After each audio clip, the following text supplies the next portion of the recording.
या अभिमान तो फिर मान नहीं पाएगा, या अभिमान तो फिर मान नहीं पाएगा।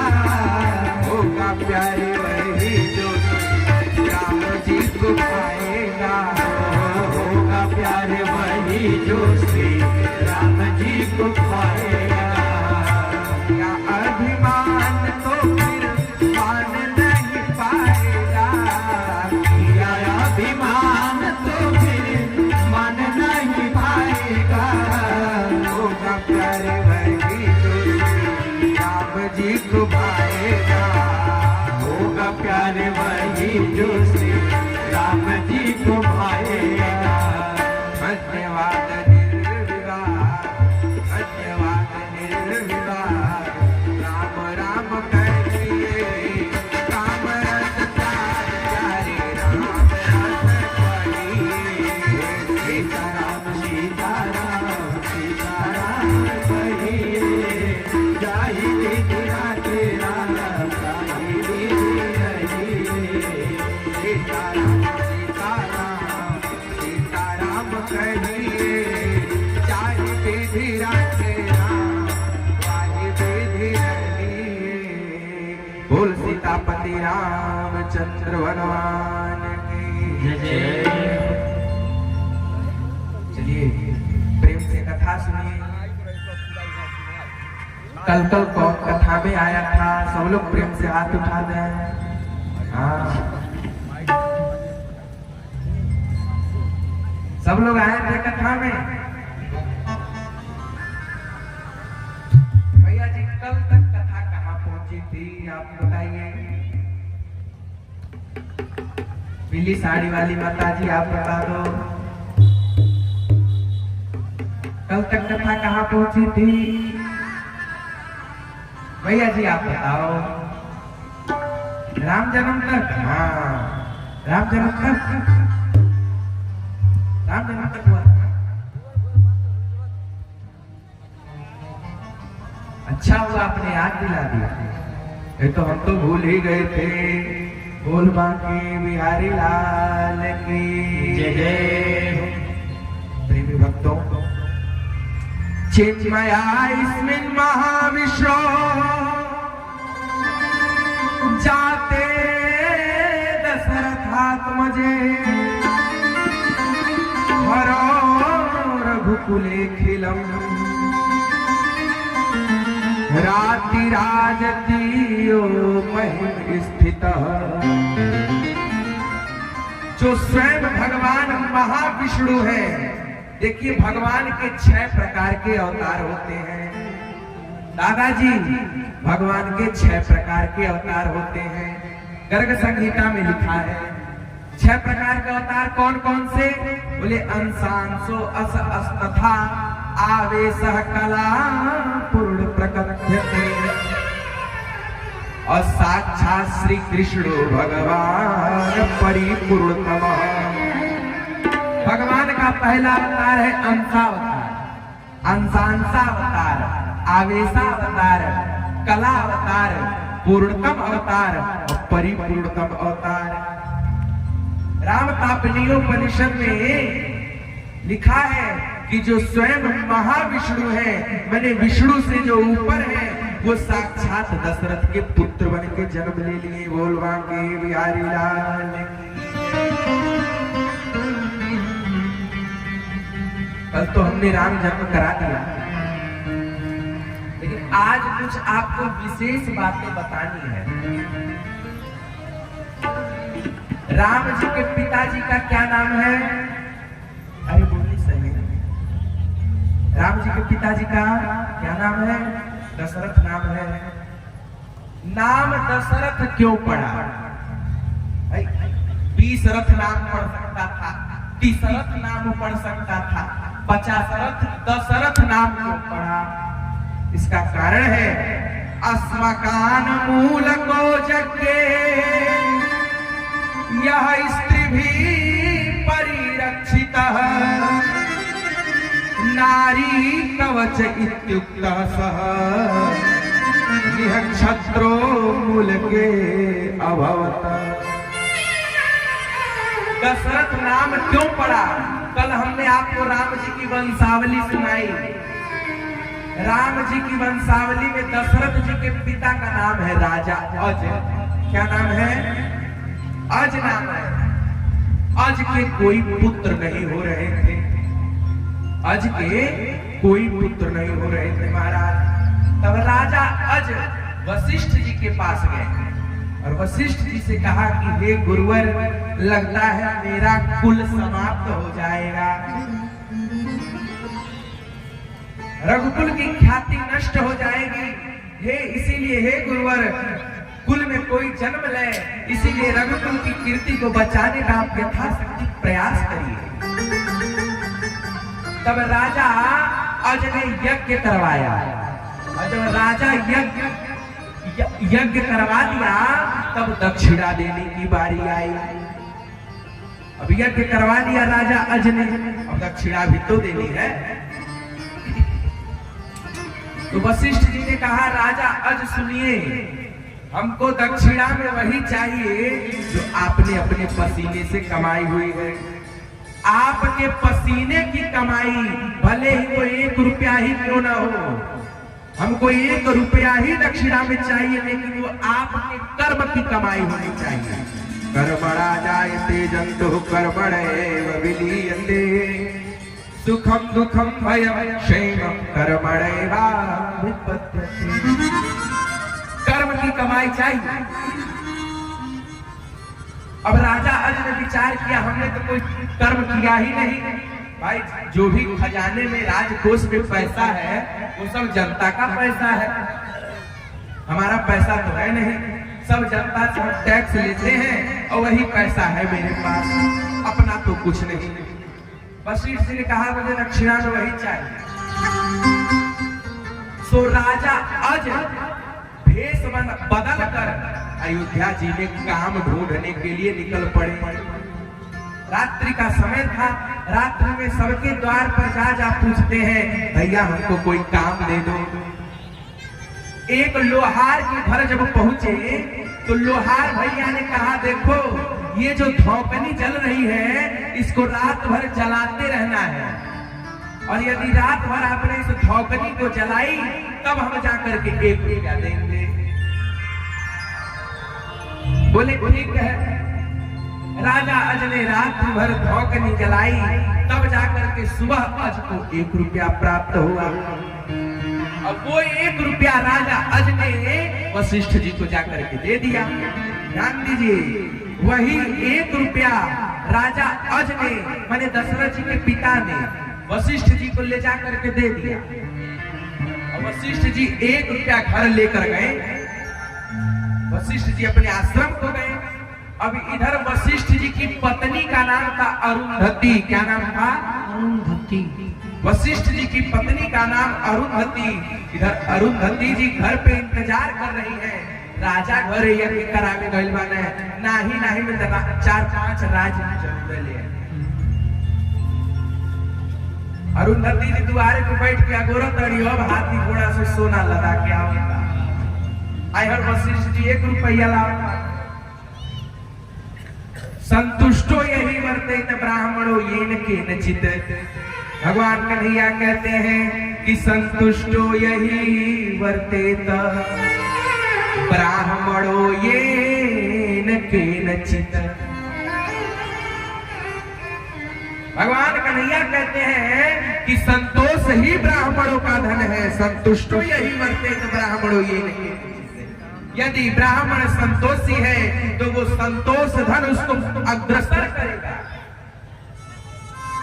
अब वशिष्ठ जी 1 रुपया लेकर के गए। इधर उनकी पत्नी इंतजार कर रही है, आज तो पूरा घर भर जाए पैसा से। गए वशिष्ठ जी, जब देखी कलश में पानी भर के ले आई, आइए बैठिए, चरण उरण धोया।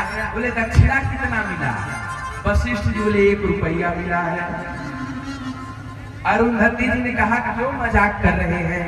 अरे राजा आज के यहाँ आपने यज्ञ कराया है, जो चक्रवर्ती सम्राट है उन्होंने बहुत सारा धन दिया होगा। वशिष्ठ जी बोले नहीं, केवल 1 रुपया मिला है, लो पकड़ो। अब अरुंधति ने उस 1 रुपया को क्रोध में भर करके 1 रुपया लेके चलल ना हसावे, इतना कह करके 1 रुपया फेंक दिया। अब तो वशिष्ठ जी परेशान, कहाँ गया पैसा, कहाँ गया पैसा? जहाँ पैसा फेंका गया था वहीं पर एक पीपल का वृक्ष जम गया।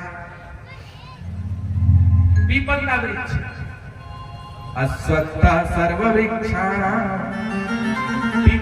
वृक्षों में श्रेष्ठ है पीपल। पीपल का पेड़ जम गया। वशिष्ठ जी बोले इस पीपल के पेड़ को उखाड़ा जाए तब इससे सिक्का निकलेगा। जो पीपल के पेड़ को उखाड़ा गया सो सिक्का तो नहीं निकला, लेकिन एक सोने का रथ निकला। सोने का रथ निकला, और सोने का रथ जो निकला वो आकाश में चला गया। आरूयो विमानम तम तत्र ददर्श, स्वर्ण अलंकृत रथ उसमें से निकला और आकाश में चला गया। फिर एक और दूसरा रथ निकला, वो भी आकाश में चला गया। तीसरा सोने का रथ निकला, वो भी आकाश में चला गया। 4, 5, 6, 7, 8, 9 रथ निकले, आकाश में चले गए। और जो 10वां रथ निकला, उसी 10वें रथ में एक बालक खेल रहा था। वशिष्ठ जी ने गोद में ले लिया, कहा आज से इस बालक का नाम दशरथ होगा। बोल बाकी बिहारी लाल। तो दशरथ शब्द का बड़ा सुंदर अर्थ है। 10 इंद्रियां होती हैं। रामचरितमानस में 2 बार 10, एक तो 10 आनन, एक तो 10 रथ। ध्यान दीजिए, एक 10 रथ, एक 10 आनन, दोनों में 10 है। 10 इंद्रियां होती हैं। जो 10 इंद्रियों को रथ बनाकर अपने मन में नियंत्रित कर ले वो दशरथ है, और जो 10 इंद्रियों से भोग भोगे वही दशानन है। और जो 10 इंद्रियों को रथ बनाकर एकत्रित कर लेता है उसके घर भगवान जन्म लेते हैं। बोल बाकी बिहारी लाल की जय। राम जी के जन्म का बड़ा सुंदर चरित्र आपने सुना। एक बात आपको बताऊं, कुछ महत्वपूर्ण बातें जो आपको जानना चाहिए। जब दशरथ जी 60,000 वर्ष के हो गए, दादाजी जब दशरथ, आप लोग बैठ जाइए, बच्चे परेशान मत करो, बैठ जाओ। जब दशरथ जी 60,000 साल के हो गए तब दशरथ जी को यह आभास हुआ कि मेरे तो कोई पुत्र ही नहीं है। तो दशरथ जी के मित्र का नाम था जटायु। जटायु नाम ख्यातस्तस्मै इति दशरथ सखा। वाल्मीकि रामायण के आरण्य कांड में लिखा है कि जटायु नाम ख्यातस्तस्मै इति दशरथ सखा। दशरथ जी के मित्र का नाम है जटायु। तो दशरथ जी ने जटायु को बुलाया, कहा हे मित्र, मेरे तो कोई पुत्र नहीं है, आप जरा वैकुंठ में जाकर के पता करिए कि मेरे घर पुत्र कब जन्म लेंगे। अब जटायु जी बड़ी लंबी उड़ान भरते थे, उनके पंखों में इतना वेग था कि जटायु जी उड़ते उड़ते वैकुंठ को चले जाते। अब जो मित्र ने आज्ञा दी तो जटायु जी उड़ते उड़ते वैकुंठ चले गए। और वैकुंठ में जाकर के भगवान विष्णु से प्रश्न किए, प्रभु मेरे मित्र दशरथ के यहाँ पुत्र कब होंगे। भगवान ने कहा जाकर के कह देना अब देरी नहीं बची है, जाके कह देना 4-4 पुत्र उत्पन्न होंगे, और उसमें से जो बड़ा वाला होगा वो कोई और नहीं, साक्षात मैं रहूंगा। बड़ा वाला पुत्र कोई और नहीं, मैं ही रहूंगा। अब जटायु जी गए दशरथ जी के पास। दशरथ जी ने कहा, कहो मित्र क्या हुआ? जटायु जी ने कहा कि हे मित्र, हम आपको एक ही शर्त पे बताएंगे कि आपके कितने पुत्र होंगे। जटायु जी के मन में लालच आ गया। जटायु जी ने कहा, एक शर्त पे हम आपको बताएंगे कि आपके कितने पुत्र होंगे। दशरथ जी बोले, शर्त स्वीकार है।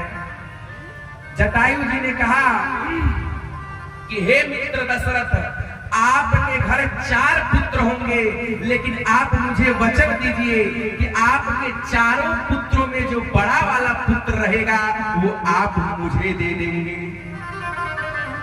दशरथ जी बोले, कोई बात नहीं, 4 होंगे तो तुम ले लेना। 4 होंगे तो तुम ले लेना। सो राम जी का जब प्राकट्य हुआ है तो वहां जटायु जी आए हैं। जटायु जी ने दशरथ जी से कहा, लाओ बड़ा वाला छोरा हमको दो। तो दशरथ जी ने राम जी को उठा करके दे दिया। जटायु जी चोंच में लेकर के उड़ने लगे राम जी को। नारद जी प्रकट हो गए, बोले, जटायु जी बालक को तो ले जा रहे हो, लेकिन दूध कौन पिलाएगा?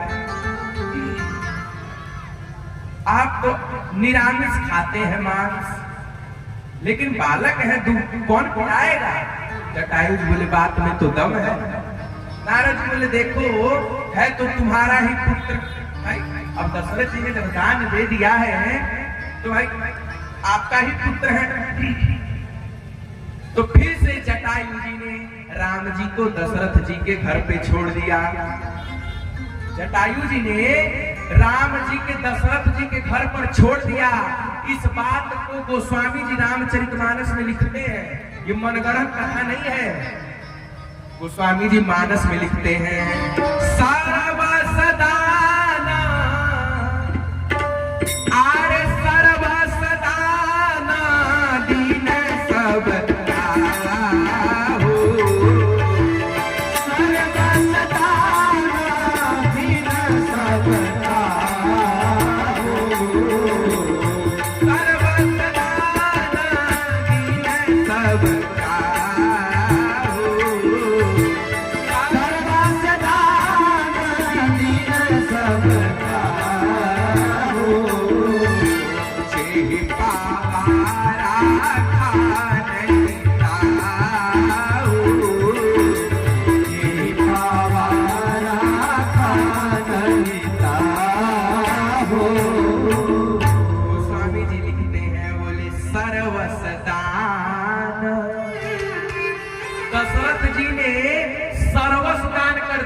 सर्वस्व कौन है?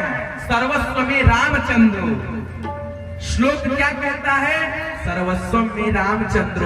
राम जी ही सर्वस्व है, सब कुछ राम जी ही है।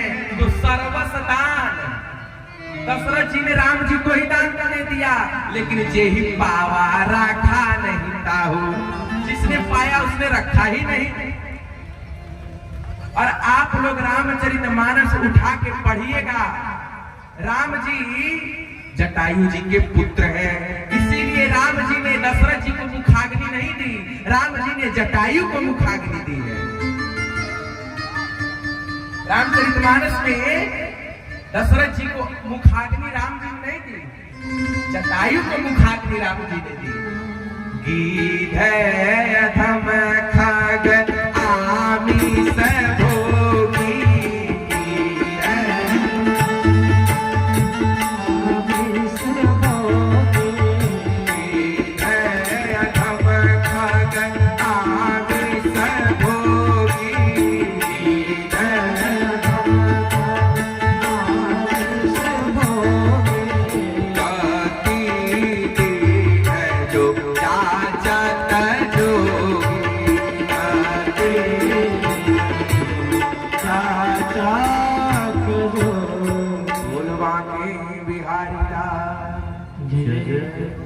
गीध अधम खग आमिष भोगी, गति दीन जो जाचत जोगी, बोलवा के बिहारी लाल। अब आप लोगों से कोई पूछेगा कि बताओ राम जी ने जटायु जी को मुखाग्नि क्यों दी, दशरथ जी को क्यों नहीं दी? आप लोग बता देंगे पक्का? भूलेंगे नहीं ना? बोल बांके बिहारी लाल की जय जय। इन्हीं जटायु जी ने राम जी का बहुत मदद किया है। जटायु जी बहुत बड़े मददगार हैं और जटायु जी इतने बड़े विद्वान हैं कि पूछिए मत। पक्षी हैं लेकिन बहुत बड़े विद्वान हैं। रामचरितमानस में लिखा है महाराज, जब आप वाल्मीकि रामायण पढ़ेंगे तो वाल्मीकि रामायण के आरण्य कांड में एक श्लोक आया है।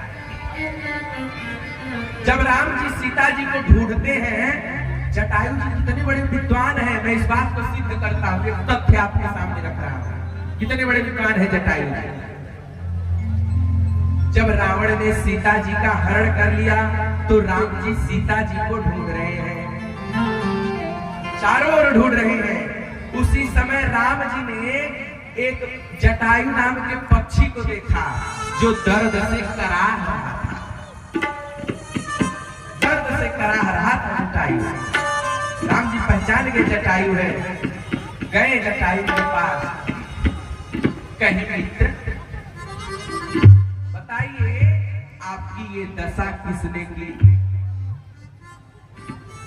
जटायु जी ने कहा, हे राम जी सुनिए, ये नयाद मुहूर्ते ना, वाल्मीकि रामायण के श्लोक है, बोले ये नयाद मुहूर्ते ना, सीता मादाय रावण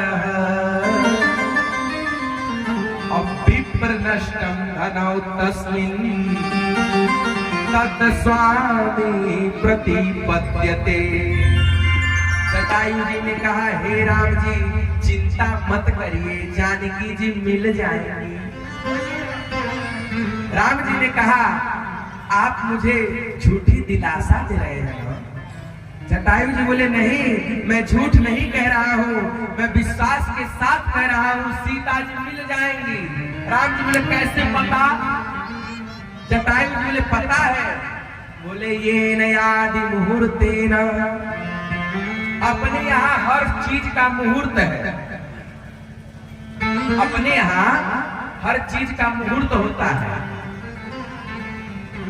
गर्भाधान संस्कार का मुहूर्त, चूड़ाकर्म संस्कार का मुहूर्त, जनेऊ संस्कार का मुहूर्त, अंतिम संस्कार का भी मुहूर्त होता है, और यहाँ तक कि चोरी करने का भी मुहूर्त होता है, चोरी करने का भी मुहूर्त होता है। डोरे लागता कि वो फिर ना बाबू बता दी मुहूर्त में, तो मुहूर्त में नहीं चोरी, चोरी करने का भी मुहूर्त होता है। जटायु जी ने कहा कि हे राम जी सुनिए, यदि गलत मुहूर्त में चोरी हो जाए, ध्यान दीजिए कितने बड़े विद्वान हैं, इस तथ्य को मैं सिद्ध कर रहा हूं। जटायु जी ने कहा कि यदि गलत मुहूर्त में चोरी हो जाए तो विप्रधनम ततो नष्टम तत् स्वामी प्रतिपद्यते। यदि गलत मुहूर्त में चोरी हो जाए तो किसी का खोया हुआ सामान 1 वर्ष के भीतर मिल जाता है। उस मुहूर्त का क्या नाम है? बोले, बिंदो नाम मुहूर्त सौना चकाक उत्सते प्रतिपद्यते। उस मुहूर्त का नाम है बिंदो मुहूर्त। बिंदो मुहूर्त, यदि बिंदो मुहूर्त में किसी की वस्तु चोरी हो जाए तो 1 वर्ष के भीतर वह सामान वापस मिल जाता है। और रावण भले ही विद्वान था, लेकिन सीता हरण के दिन पत्रा देखना भूल गया, और बिंदो मुहूर्त में ही सीता जी का हरण कर लिया, तो 10 महीने के भीतर सीता जी पुनः राघव जी को प्राप्त हो गई। सत्य है। बोलो बांके बिहारी लाल की जय जय। इतने बड़े विद्वान हैं जटायु जी महाराज। दशरथ जी की 3 पत्नियां हैं, कैकेयी, कौशल्या, सुमित्रा, 350 और है, कल मैंने आपको बताया। अर्ध सप्त सतास्तु प्रमदास्ताम्रलोचना सुमंत्रालय में दारा अन्य के चिदि हमामकार। वाल्मीकि रामायण का अयोध्या कांड के 19वें अध्याय के 13वें श्लोक में दशरथ जी स्पष्ट कह रहे हैं कि हे सुमंत्र, मेरे 350 रानियों को बुला लिया। और 350 रानियां हैं और 3 महारानियां हैं। 3 महारानियां हैं। कौशल्या जी भक्ति का स्वरूप है। कौशल्या जी भक्ति का स्वरूप है, कैकेयी अर्थ का स्वरूप है और सुमित्रा जी उपासना। बोल बांके बिहारी लाल। चलिए, कुछ गूढ़ बातें थी जो आपको जाननी चाहिए तो हमने बता दी। कल अब राम जन्म की कथा पर आएगी। कल आपने राम जी का जन्मोत्सव सुना। बोले भाई प्रगट कृपाला।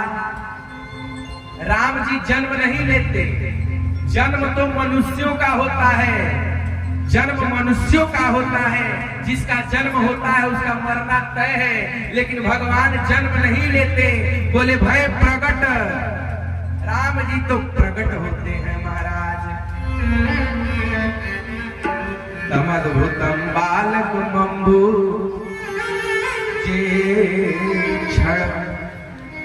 राम जी प्रकट होते हैं। जब राम जी शिशुरुदन राम जी रो रहे हैं और कौशल्या जी हंस रही है। दर्शन करिए उस दृश्य का। जब राम जी ने जन्म लिया तो राम जी रो रहे हैं, रोदन ठाना, और कौशल्या जी हंस रही है। राम जी ने कहा देखो तो मैं इधर रो रहा हूँ, मेरी माता जी हंस रही है। अब अगले जन्म में कर बदला पूरा है। तो वही राम जी द्वापर युग में इधर महाराज रो रही है देवकी जी और कन्हैया जी हंस रहे हैं कारागार। एक बदला हम चुकाई। अहो ते देवकी पुत्रा कंसेन बहवो हता और एका वशिष्ठ वरजा कन्या सापी दिवंगता। राम जी बोले मैं रो रहा हूं, ये हंस रही है। तो अगले जन्म में कन्हैया जी कारागार में हंस रहे थे और देवकी जी रो रहे थे। जब राम जी ने दिन के 12 बजे अवतार किया तो चंद्रमा भगवान क्रोधित हो गए। चंद्रमा भगवान ने कहा हे राम जी, आप दिन में क्यों अवतार लिए बताइए। चंद्रमा भगवान क्रोधित हो गए। राम जी ने कहा चलो कोई बात नहीं, इस जन्म में हमने 12 बजे दिन में अवतार लिया है और जब कृष्णा अवतार होगा तो 12 बजे रात्रि में अवतार लेगा।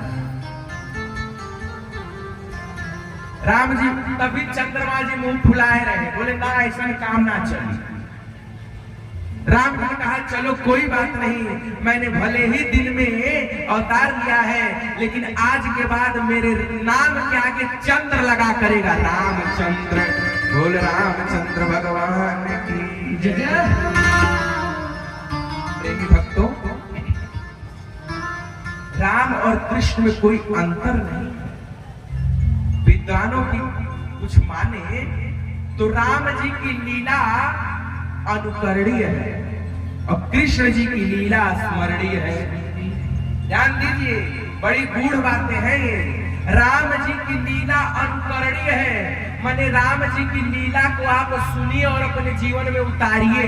और कृष्ण जी की लीला अनुकरणीय स्मरणीय है। कृष्ण जी के लीला को जीवन में आप उतार ही नहीं सकते। क्यों?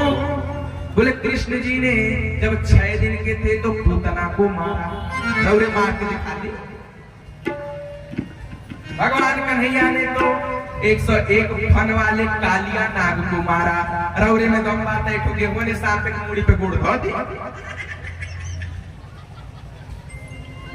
और तो और भगवान कन्हैया ने इत्युक्तवैकेन हस्तेन अकृत्वा गोवर्धनाचलम दधार लीलया कृष्णश्छत्राकमिव बालकः। भगवान कन्हैया ने जिस प्रकार कोई बालक खेल ही खेल में कमल की डंडियों को तोड़ ले, उसी प्रकार भगवान कन्हैया ने गोवर्धन पर्वत को उठा लिया और 7 वर्ष वर्ष की अवस्था में 7 दिन तक 7 कोस के गोवर्धन पर्वत को भगवान कन्हैया ने हाथ पर उठाया। लोग कहते हैं कि भगवान ने किया तो हम भी करेंगे। अरे भगवान ने गोवर्धन पर्वत उठाया, 7 दिन तक रौरे में दम बाटे, 7 दिन ऐसा हथवा भर पहले रौरे दिखा दी। भोलबा के बिहारी लाल की जय। तो राम जी की लीला अनुकरणीय है। यदि जीते जी संस्कार सीखना है, जीना का तरीका सीखना है कि जीते कैसे हैं, तो रामचरितमानस पढ़िए। मृत्यु से छुटकारा पाने की कला सीखना है तो भागवत पढ़िए। भगवान कन्हैया ने सबसे पहले एक स्त्री का उद्धार किया। स्त्री का क्या नाम था भैया जी, आप बताओ? पूतना। सही है। अब दादाजी लोग बताएंगे। राम जी ने भी एक स्त्री का उद्धार किया सबसे पहले। क्या नाम था? अरे बोलिए सर। वो तो मान लीजिए गौतम नारी थी, ताड़का। भगवान कन्हैया ने भी सबसे पहले एक स्त्री का उद्धार किया, नाम था पूतना। और राम जी ने भी सबसे पहले एक स्त्री का उद्धार किया, नाम था ताड़का। तो भेद कहाँ रह गया? एक ही तो है दोनों। आज मैंने अपने हाथों में धनुष ले लिया तो आप मुझे राम कहेंगे, कल मैं अपने हाथों में बंसी ले लूंगा, आप मुझे श्याम कहेंगे। भेद नहीं है, वस्त्र बदल गए। भोलबा के बिहारी लाल की जय।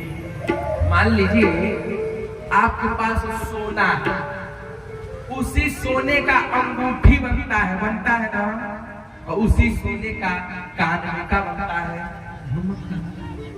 न जाने का बनेला माइल में तो जनता होंगे, तो नौवे ना पता बा झुमका पछेला, लेकिन है तो सोना ही है। सोना और बन गए इतनी सारी वस्तुएं। उसी प्रकार भगवान एक है, विविध रूपों में प्रकट होते हैं। भोलबा के बिहारी लाल की जय। राम जी प्रकट हुए, चारों ओर अयोध्या में बधाई गाई जा रही है। सब लोग बड़े प्रसन्न हैं। भाई जहाँ राम अवतार है उस नगर की शोभा कही जा सकती है। जिस घर में एक बालक का जन्म हो जाए, ध्यान दीजिए, जिस घर में एक बालक का जन्म हो जाए आधा गांव झूमने लगता है। और अयोध्या में तो साक्षात ब्रह्म का अवतार हुआ है। बताइए उस नगरी की शोभा क्या रही होगी?